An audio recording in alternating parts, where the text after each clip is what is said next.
আসসালামু আলাইকুম রহমতুল্লাহ। আশা করি সকলে ভালো আছেন। আমার পাশে যে একটা পোস্ট দেখতেছেন, এটা আপনার আমাদের সোনাগাজীর মেয়ে। ছবির মধ্যে দেখা যাচ্ছে মেয়েটার বয়স একেবারে কম।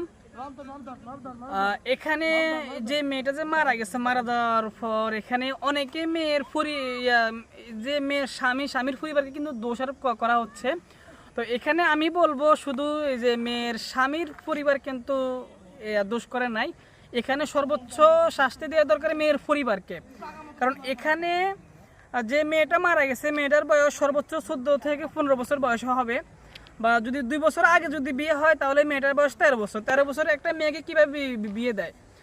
এখন 13 বছর একটা মেয়েকে বিয়ে দিছে, বিয়ে দেওয়ার পর যে এই মেয়ের সংসার সম্পর্কে কিছু জানে না, যে সংসার কি, কিভাবে স্বামীর সংসার করতে হবে, কিভাবে স্বামীর খেদমত করতে হবে, বা কিভাবে একটা সংসারকে গোছায় নিতে হবে, এগুলো কিন্তু এই মেয়েটা জানে না। অতএব যে